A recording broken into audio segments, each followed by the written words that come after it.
In the last episode, I went over the importance of knowing other people's stories, but also the importance of the storyteller, telling the story with passion and intrigue. I went over my world travels, athletics, and career. I now continue on with my story. I often moved growing up. This gave me the exposure of different ways of thinking and forced me to immediately adapt. I learned to be comfortable with moving. Even by the age of 4, I'd lived in multiple cities, 2 countries, 3 states, and in both Northern and Southern California. This continued until I was 18, as I lived in 5 more states. We traveled a lot around the United States as I was growing up.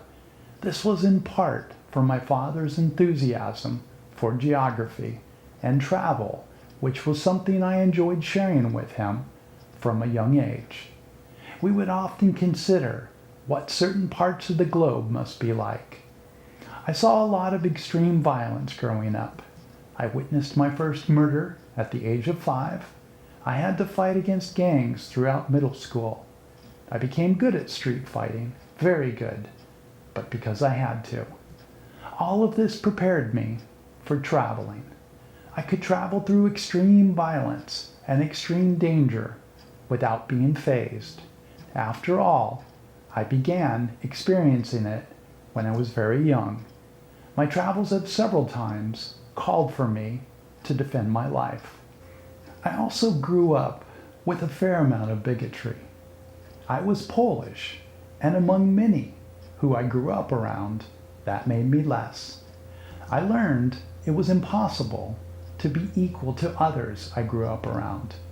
But if I lived a near perfect life, then I might be almost accepted by most.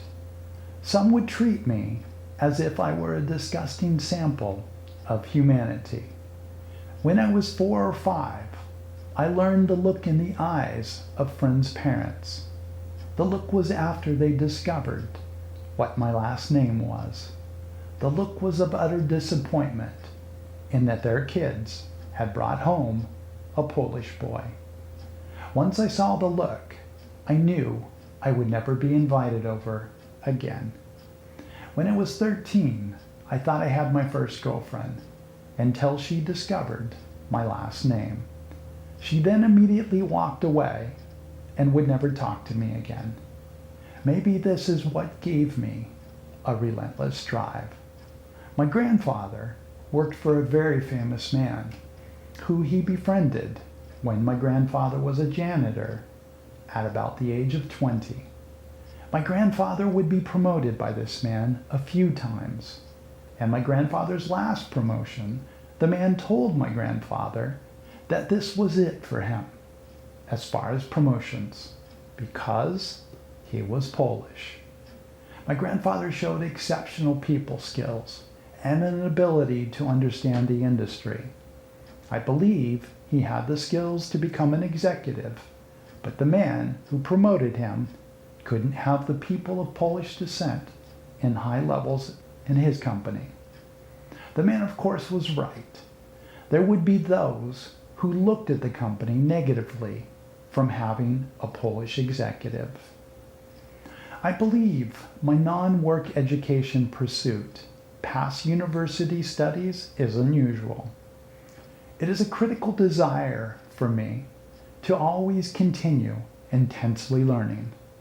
When I come to the end of a project, career position, or if there is an economic downturn, I do one of 2 things.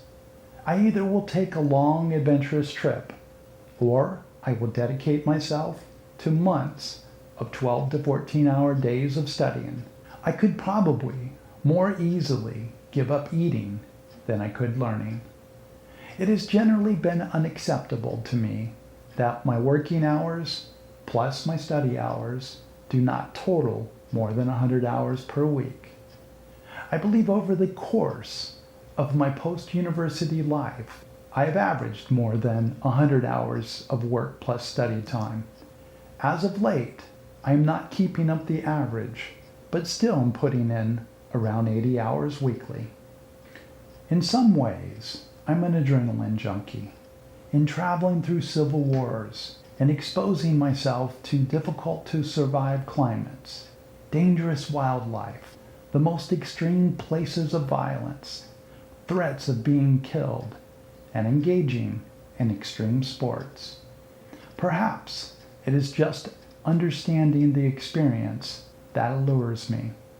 This desire has calmed quite a bit as I have aged. It takes too much out of me now. These situations demanded me to be in complete focus. It forced me to my potential. If not, I would have died in some of these situations. My mind came alive, really alive. It always knew the perfect thing to do in those situations. Now, it is my quest to learn to be in that state of mind by choice and at any time. Since I was in my early teens, I wanted to make meditation a significant part of my life. Years ago, I made the goal to reach 10,000 hours of meditation, which I have long passed. As I stated in another episode, symptoms from CTE and Parkinson's, the result of nearly 20 concussions, forced me to finally embrace meditation. I've had glimpses of my authentic self, a term which to me means what one should be, particularly in travel, maybe in training or performances for athletics, at times in business, and certainly my pursuit for knowledge. But I am not satisfied with where I am. I do not consistently or easily reach this level, although my effort is always fairly strong. The effort in this channel will move me closer to where I should be. Any of us should have been far more than we are. The reason we are not often is that we don't know how, or we don't believe it is possible. This channel is a further attempt to learn, research, and present what I've found. I am just a product of my environment, both good and bad. I believe had anyone else lived my life, they would be virtually the same. Their decisions, drive, intellect, curiosity, discipline, and tenacity. We have so many teachers in life, including society itself. We are an accumulation of our teachers. We all have the potential to do amazing things, but the more we struggle in life, the more we have to receive breaks and have luck to live a good life. That is to say that our lives can change for the positive, but most often change comes from the influence of others. Some of us are lucky to have the ability of resilience and drive. I believe those abilities can somewhat be taught, but to live a purposeful life, we have to be convinced that those abilities will take us somewhere. We are not resilient just to be resilient. I came to the cusp at various times in my life to being accomplished in various areas, but didn't quite reach there. When I say accomplished, I mean the very top in that field, or to become great.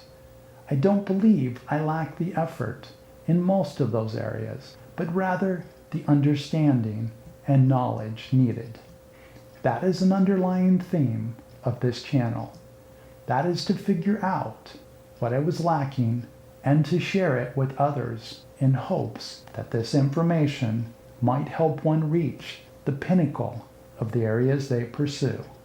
I suppose in a way, I hope to provide the understanding and knowledge to a younger me. I consider all of this in another episode. Please support the channel by subscribing and liking. Thank you so much for watching, and see you in the next episode.